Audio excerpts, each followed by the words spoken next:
ਕੱਲ ਪਰਸੋਂ ਇੱਥੇ ਸਟੋਰ ਤੋਂ ਚਾਵਲ ਖਰੀਦੇ ਚੂਨੀਆਂ ਤੇ 300 ਰੁਪਏ ਕਿਲੋ ਵਾਲੇ ਚਾਵਲ ਸਨ, ਯਾਨੀ ਲਾਹੌਰ 'ਚ 280 ਰੁਪਏ ਦਾ ਅੱਛਾ ਚਾਵਲ ਮਿਲ ਜਾਂਦਾ ਹੈ ਤੇ ਉਹਨਾਂ ਵਿੱਚ ਫੱਕ ਸੀ।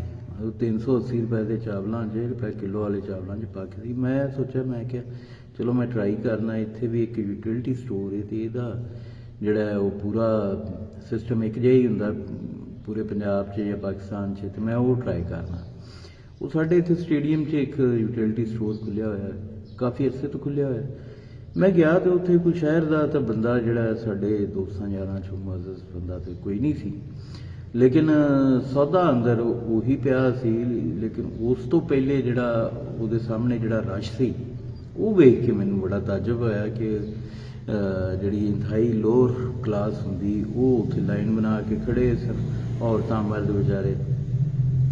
ਤੇ ਖੈਰ ਉਹਨਾਂ ਮੈਨੂੰ ਵੇਖ ਕੇ ਤੇ ਰਸਤਾ ਛੱਡ ਦਿੱਤਾ, ਲੇਕਿਨ ਉਹਨਾਂ ਨੂੰ ਬਾਹਰ ਖਿਲਾਰਿਆ ਸੀ ਤੇ ਪਤਾ ਇਹ ਲੱਗਿਆ ਕਿ ਉਹ ਸ਼ਾਇਦ ਉੱਥੇ ਨਾ ਕੋਈ ATM ਵਗੈਰਾ ਤੇ ਉਹਨਾਂ ਨੂੰ ਸਰਕਾਰ ਵੱਲੋਂ ਰਾਸ਼ਨ ਆਉਂਦਾ ਔਰ ਉਹ ਉੱਥੇ ਵਾਰੀ ਜਾ ਕੇ ਆਪਣਾ ATM ਵਿਖਾ ਕੇ ਯੂਟਿਲਿਟੀ ਸਟੋਰ ਤੋਂ ਰਾਸ਼ਨ ਖਰੀਦਦੇ ਨੇ। ਅੱਛਾ, ਉਹਨਾਂ ਦੀ ਵਜ੍ਹਾ ਤੋਂ ਇੱਕ ਸਮਾਜੀ ਬਦਲਾਅ ਕਹਿ ਲਓ ਜਾਂ ਸਾਡੇ ਜਿਵੇਂ ਹੁੰਦਾ ਹੈ ਟ੍ਰੈਂਡ ਕਿ ਜਿੱਥੇ ਮਾੜੇ ਨੇ ਜਾਣਾ ਉੱਥੇ ਤਗੜੇ ਨੇ ਨਹੀਂ ਜਾਣਾ, ਚਾਹੇ ਉੱਥੇ ਚੰਗੀ ਸ਼ੈ ਵੀ ਲੱਭਦੀ ਹੋਏ। ਤਗੜੇ ਨੇ ਆਪਣਾ ਇੱਕ ਅਲੱਗਾ ਸ਼ਾਪਿੰਗ ਰੱਖਣੀ ਹੁੰਦੀ ਚੌਧਰੀ ਬੰਦਿਆਂ ਨੇ, ਤੇ ਉਹਨਾਂ ਦੀ ਵਜ੍ਹਾ ਤੋਂ ਉੱਥੇ ਸ਼ਹਿਰ ਦੇ ਜਿਹੜੇ ਮਿਡਲ ਕਲਾਸ ਜਾਂ ਅਪਰ ਮਿਡਲ ਕਲਾਸ ਤਬਕਾ ਉਹ ਯੂਟਿਲਿਟੀ ਸਟੋਰ ਨੂੰ ਅਵੋਇਡ ਕਰਦਾ, ਕਿਉਂਕਿ ਉੱਥੇ ਖਲੋਤੇ ਹੋਣ ਦਾ ਮਤਲਬ ਇਹ ਸ਼ਾਇਦ ਲਿਆ ਜਾਂਦਾ ਹੋਣਾ ਹੈ, ਕੰਪਲੈਕਸਿਸ ਦਾ ਮਾਰਿਆ ਮੁਆਸ਼ਰਾ ਹੈ, ਉਹ ਇਹ ਮਤਲਬ ਲਿਆ ਜਾਂਦਾ ਹੋਣਾ ਹੈ ਕਿ ਇਹ ਸ਼ਾਇਦ ਉਹ ਜਿਹੜਾ ਹੁਕੂਮਤ ਵੱਲੋਂ ਸਪੋਰਟ ਪ੍ਰੋਗਰਾਮ ਹੈ ਉਹਦੇ ਤਹਿਤ ਲੈਣ ਵਾਲੇ ਨੇ। ਤੇ ਅਜੀਬ ਇੱਕ ਚੀਜ਼ ਹੈ ਕਿ ਇਹ ਵੀ ਹੋਈ ਕਿ ਜਦੋਂ ਮੈਂ ਉਹਨਾਂ ਕੋਲ ਬਿੱਲ ਬਣਵਾਇਆ ਤੇ ਉਹਨਾਂ ਮੇਰੇ ਕੋਲ CNIC ਦਾ ਨੰਬਰ ਮੰਗਿਆ। ਹੁਣ ਮੈਨੂੰ ਨਹੀਂ ਪਤਾ ਕਿ ਉਹ CNIC ਦਾ ਨੰਬਰ ਕਿਸ ਚੱਕਰ 'ਚ ਮੰਗਿਆ। ਉਹਨਾਂ ਉਹਦੇ 'ਚ ਕੋਈ ਬਰਾਈਬਰੀ ਕਰਨੀ ਸੀ, ਕਰਪਸ਼ਨ ਕਰਨੀ ਸੀ ਮੇਰਾ ਨੰਬਰ ਐਡ ਕਰਕੇ, ਜਾਂ ਵੈਸੇ ਕੋਈ ਯੂਟਿਲਿਟੀ ਸਟੋਰ ਨੇ ਕੋਈ ਸ਼ਰਤ ਰੱਖ ਲਈ।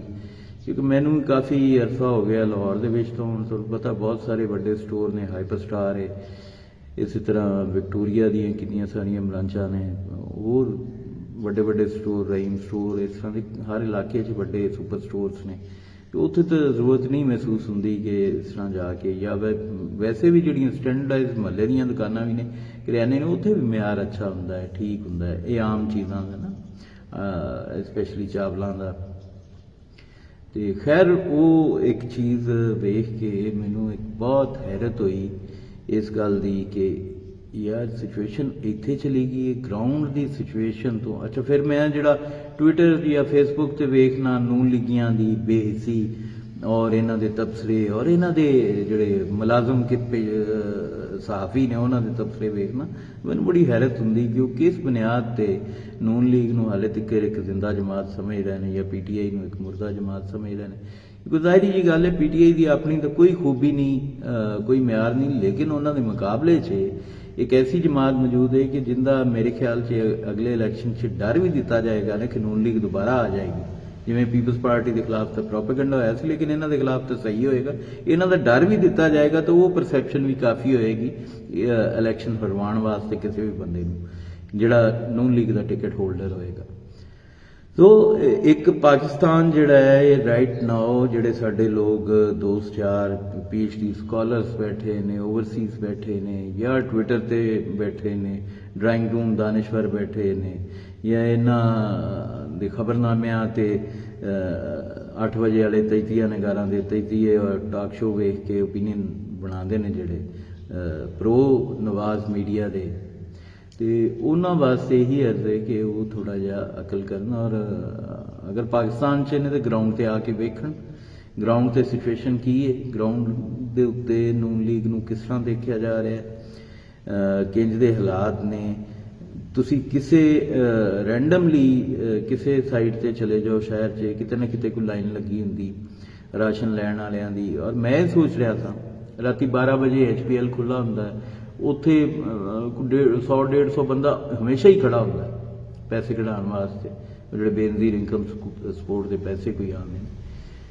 ਤੇ ਹਾਲਾਤ ਇਹ ਨੇ ਕਿ ਇਹਨਾਂ ਹਾਲਾਤ ਦੇ ਵਿੱਚ ਅਗਰ ਇੱਕ ਆਤਿਸ਼ਫਸ਼ਾਂ ਇਹਨੂੰ ਕਹਿਣਾ ਚਾਹੀਦਾ ਕਿ ਇਹ ਜਿਸ ਦਿਨ ਇਹ ਸਬਸਿਡੀਜ਼ ਖਤਮ ਹੋਣਗੀਆਂ, ਜਿਹੜੀ ਇਹਨਾਂ ਯੂਟਿਲਿਟੀ ਸਟੋਰ ਤੇ ਵੀ ਦਿੱਤੀ ਹੈ, ਜਾਂ ਮੈਂ ਸੁਣਿਆ ਕਿ ਆਟਾ ਸ਼ਾਇਦ ਮੁਫਤੀ ਦੇ ਰਹੇ ਨੇ ਜਾਂ ਹੋਰ ਚੀਜ਼ਾਂ, ਜਿਸ ਦਿਨ ਇਹ ਸਬਸਿਡੀਜ਼ ਖਤਮ ਹੋਣਗੀਆਂ, ਜਿਸ ਦਿਨ ਇਹ ਆਰਟੀਫਿਸ਼ੀਅਲ ਕਿਸਮ ਦਾ ਸਾਰਾ ਸਿਲਸਿਲਾ ਖਤਮ ਹੋਏਗਾ, ਇਹ ਮਸਨੂਈ, ਉਸ ਦਿਨ ਕੀ ਹੋਏਗਾ?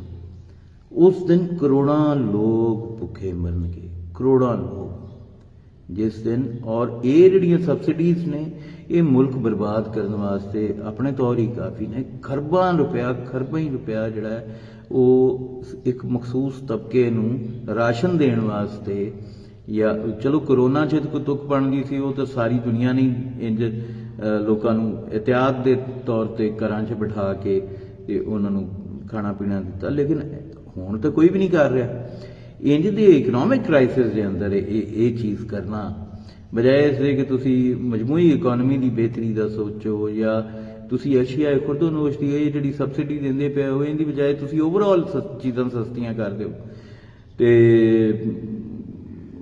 ਮਤਲਬ ਉਹ ਇੱਕ ਉਹਦੇ ਨਾਲ ਕੀ ਹੋਏਗਾ? ਉਹਦੇ ਨਾਲ ਬਹੁਤ ਸਾਰੇ ਲੋਕ ਜਿਹੜੇ ਨੇ ਵਾਈਟ ਕਾਲਰ ਇੱਕ ਤਾਂ ਉਹ ਬਚਣਗੇ, ਦੂਜਾ ਲੋਕੀ ਇਹ ਜਿਹੜੇ ਖੈਰਾਤ ਤੇ ਲੱਗਦੇ ਪਏ ਨੇ, ਕਰੋੜਾਂ ਲੋਕਾਂ ਨੂੰ ਜਿਹੜਾ ਖੈਰਾਤ ਤੇ ਲਾਇਆ ਜਾ ਰਿਹਾ ਹੈ, ਹੱਥ ਫੈਲਾਉਣ ਵਾਸਤੇ ਮਜਬੂਰ ਕੀਤਾ ਜਾ ਰਿਹਾ ਹੈ, ਔਰ ਉਹਨਾਂ ਨੂੰ ਆਦੀ ਬਣਾਇਆ ਜਾ ਰਿਹਾ ਇਹਦਾ, ਉਹ ਅੱਗੇ ਕੀ ਕਰਨਗੇ?